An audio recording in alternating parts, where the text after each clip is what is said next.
Thank you very much. Okay. Thank you all for being here today. As you know, we start always these weekly meetings with a presentation. This is something that we started ourselves. It hasn't been done before in years past. But it's very important for us to do this so everyone can know the history, because many people really do not know Hellenic history or the history of the revolution, and certainly its linkage to the United States of America. This year, because we have the 205th anniversary of Greek independence and the 250th anniversary of American Declaration of Independence, the linkage between the two nations and what we talk about becomes very important. It's going to be a little different discussion than the one we had last week, and it's going to really revolve around the global Hellenic diaspora. Okay, in particular, some of the military aspects of it. So this particular presentation is called From Exile to Statehood, the Global Hellenic Diaspora and the Convergence of 1821. When a Hellenic revolution is invoked in public memory, it is most often framed by the luminous and sacred date of March 25th, 1821. Yet the men and women who made that moment possible did not step suddenly into the stage of history. They were heirs to a world that had been fighting, adapting, migrating, trading, negotiating, and preparing for nearly 4 centuries, carrying with them not only the memories of loss, but living institutions of continuity, military, ecclesiastical, communal, and intellectual. The last emperor did not fall alone in 1453. When Constantine XI fell, the political center of a civilization, but not its structure of cohesion, the Archontic families, families, the military households and monastic networks, the maritime communities, and the warrior populations of the provinces survived and dispersed. The warriors who escaped the final defense of Constantinople did what Hellenes had done since antiquity in moments of catastrophe. They entered foreign service, they transmitted their tactical knowledge in new battlefields, they married into other military societies, and they waited for the moment when history would again allow a return. In the Moria, what we call the Peloponnesus, the Magnates refused submission and continued the war under Crocodelius Cladas in alliance with Venice, establishing a pattern that would repeat itself for centuries.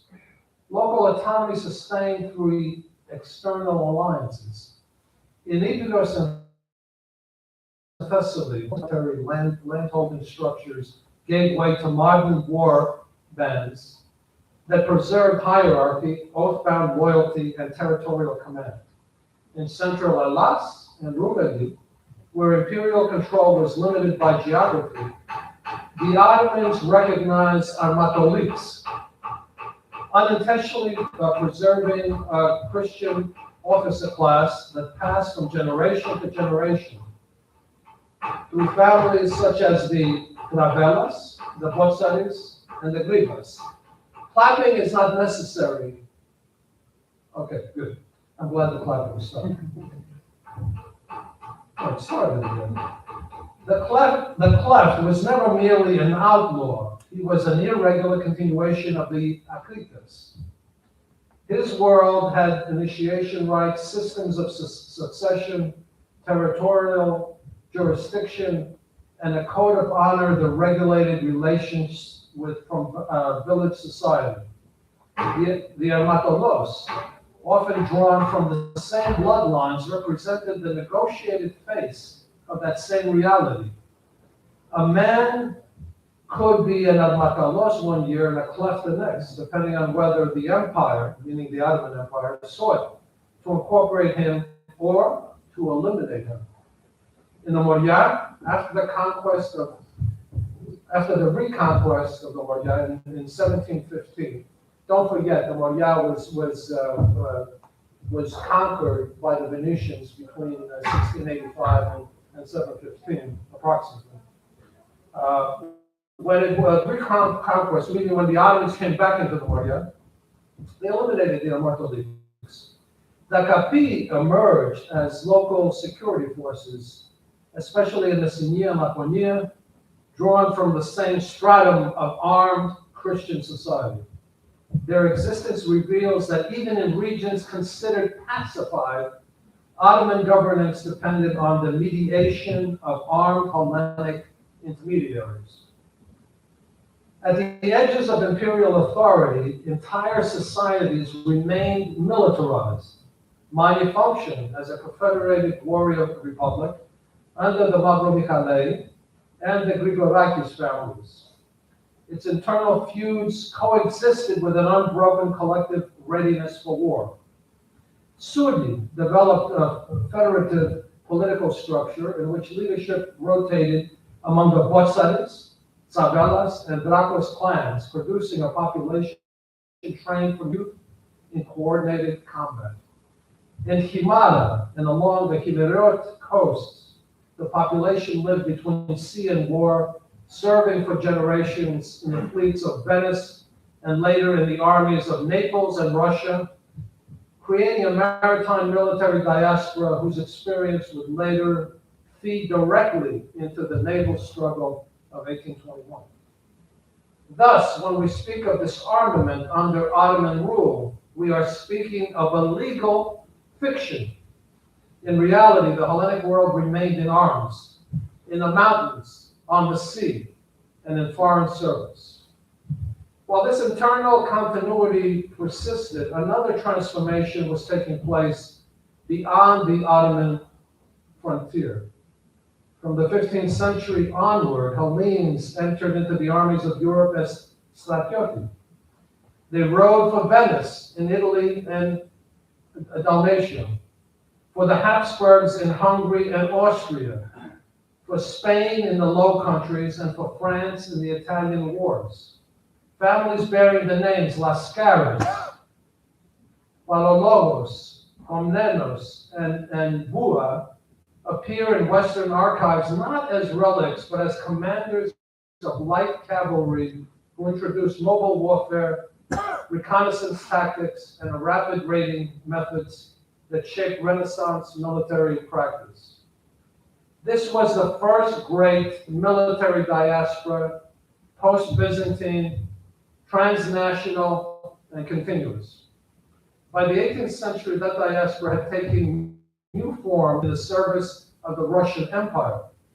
The Russo-Turkish Wars opened a vast theater in which Hellenic sailors, soldiers, and officers, many drawn islands, the Morea, Epirus, and Macedonia, fought from the Danube to the Crimea and from the Aegean to the Black Sea. Labros Katsonis, we must close that. Who is it? What's happening there? The phone is there. We have clapping. We have all types of music associated with my presentation. I can't believe it. I'm like shocked, by all the loveliness in the crowd. Hellenic battalions participated in the campaigns that secured the Black Sea for Russia. These were not temporary warlike alliances. When the campaigns ended, the veterans were settled in military colonies in Balaklava, Mariupol, Taganrog, and Odessa. They received land, tax privileges, ecclesiastical autonomy, and the right to maintain their communal structures. Their sons entered the cadet corps for foreign co-religionists in St. Petersburg, where for the first time since 1453, a generation of Hellenes received systematic staff training in a modern European military academy. From these communities emerged not only officers, but political conspirators.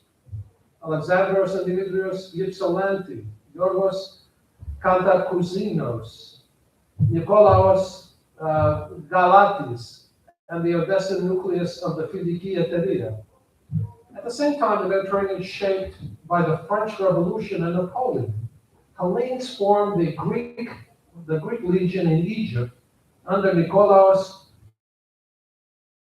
Papazoglou. They marched under Kleber, fought in Syria, served in Dalmatia, and later garrisoned in Marseille and Toulon, absorbing the organizational logic of modern mass armies and the ideological language of national liberation.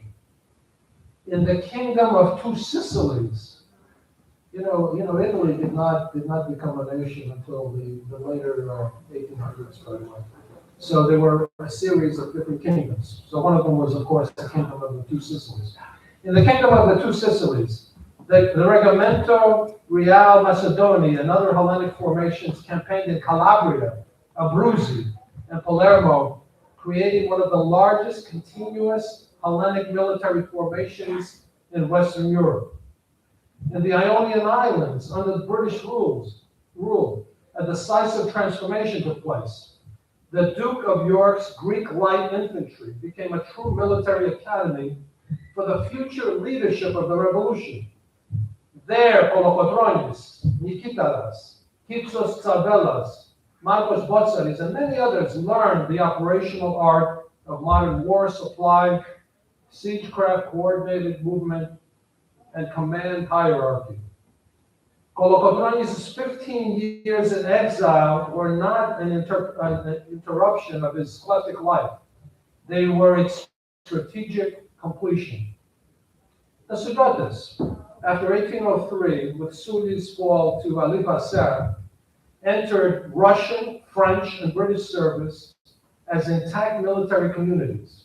They returned in 1821 as a disciplined corps, carrying in their collective memory the vow that time would restore what has been lost.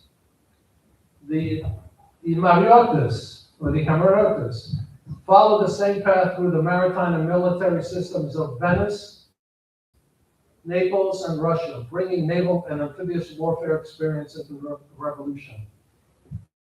Even across the Atlantic, the Hellenic military diaspora appeared.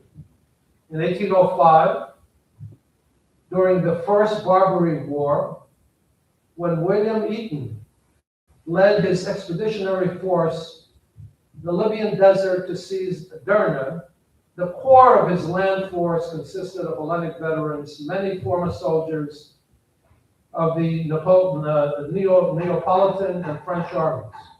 Okay, for those who don't know, the Battle of Derna, for example, was the first overseas battle that the United States ever took place in, and that's when the Marines were there. The Marines fought and the famous Marine song, "From the Shores of Tripoli." That famous Marine song. Most of the fighters were not in fact U.S. Marines. They were Greek. Okay, they were Greek mercenaries actually. Alongside seven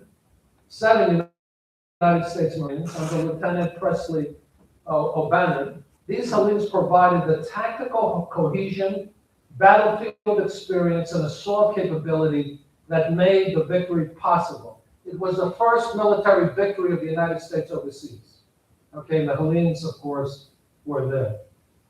The raising of the American flag over Derna, immortalized in the Marine Corps hymn, was achieved by a composite force in which the Hellenic element was decisive. For the Hellenic world, this episode had a deeper significance. It represented the first entry into the post-Byzantine Hellenic military diaspora, into the military history of the United States and the New World. It revealed that Hellenic fighters could cooperate and operate in an expeditionary warfare under a new Republican command structure. It prefigured the later ideological and political affinities between American and Hellenic struggles for independence, both rooted in the transnational networks, merchant financing, and the language of liberty.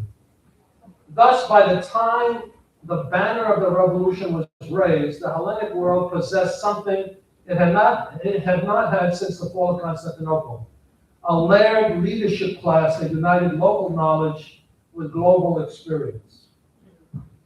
There were the Klephtic captains in Armatoloi who knew every ravine and every village. There were European-trained officers who understood campaigns and fortifications. There were Phanaraic diplomats, Margokordatos, Ypsilantis, who spoke the language of chancelleries. There were the merchants of Odessa, Vienna, Trieste, the Zomades, the Iralis, the Rodokanakis, who could finance the war. There was a clandestine national command structure of the Philogeteria. This is why the revolution did not collapse as their early uprisings had done. The leadership had been formed across continents. From this convergence emerged the state. Yanis Kapodistrias embodied the return of the diaspora in its most complete form. He was a Corfu aristocrat, Russian foreign minister, architect of the first centralized Hellenic administration, founder of the military school, creator of the Phoenix currency, and an organizer of a modern army. When the Philhellenes arrived, Byron, Fabriere, Norman, Santa Rosa, Hastings, Gordon, they encountered not a romantic ruin, but a nation already in the process of formation. The revolution had been prepared in Mani and Souli, in Odessa and Baklava,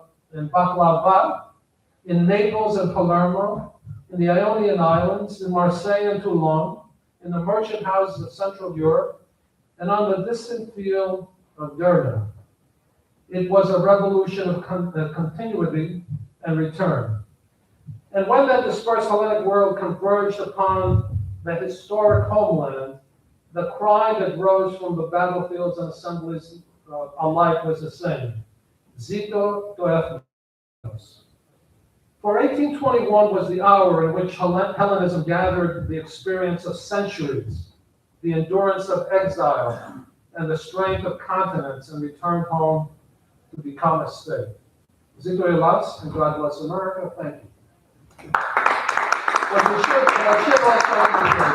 should also indicate, when you really think about the commanders that were actually overseas, Hellenic mercenaries, warriors, etc., who fought in foreign armies, they made up the leadership of the revolution itself in Hellas. Okay, so many times when people in Hellas, they talk about the Greek Revolution, etc., all the rest of that, many times they really don't comprehend or understand the diaspora.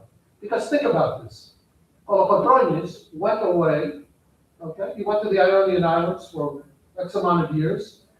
What was Kolokotronis? Even though, of course, he was born in the Moria, he was actually in the diaspora. When he came back from the diaspora.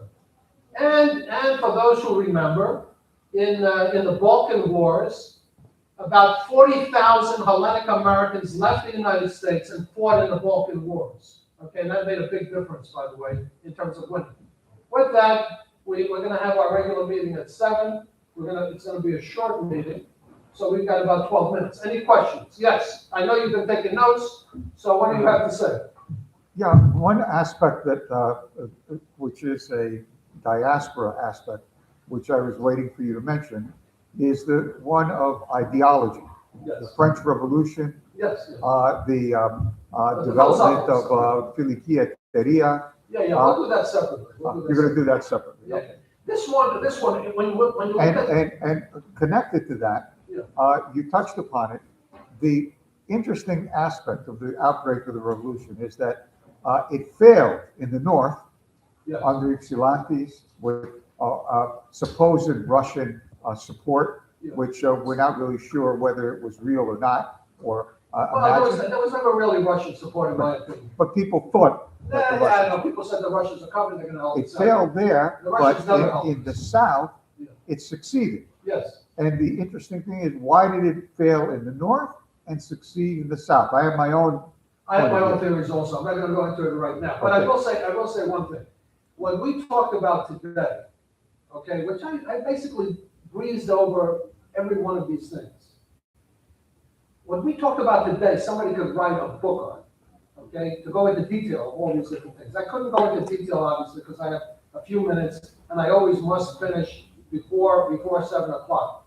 But every one of these, like, small paragraphs could be a chapter in a book, okay? No one has written a book, in my opinion, about what we talked about today. This was an abbreviation, a very, very tight scenario. And extremely well done.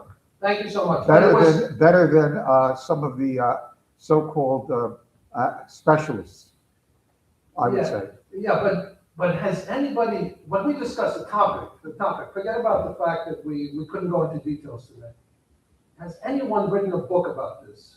The closest thing, and I brought it to your attention, is Konstantinos Sathas, who wrote the Turkokratumeni Elas in the 1800s. Yeah. He takes you from 1453 and all of the different revolutions. Most of the books that deal with the Greek Revolution deal with it as a phenomenon of nationalism and beginning in the 18th century and beyond. They ignore all of these other aspects, like the Stratiotis that you brought up, like the earlier revolts, like Venice. They're all interrelated. Only Sathas is the one that really emphasizes that. Sathas was good. Sathas was good. Unfortunately, none of his stuff is not translated in English. No. Yeah, so agree. He's terrific. In terms of the Stratiotis, just for those who may not know, okay, Venice itself was saved by the Stratiotis, okay, by the Greek warriors, and the reason why we have St. George in Venice, okay, had to do with that. When you go into St. George in Venice, some of the icons that you see will actually be the icons of the Stratiotis with their horses. Okay, they're part of the icons in Venice, in the church. Have you been there? Yeah, I've been there. The most detailed study we have of the Stratiotis, guess who wrote it? Sathas. Who? Sathas. Sathas. Yeah, well, the guy was brilliant. Separate book. The guy was absolutely brilliant. Anyway, we have a few minutes. So, any other questions? But somebody should write this book, by the way. Somebody should take all this, you know.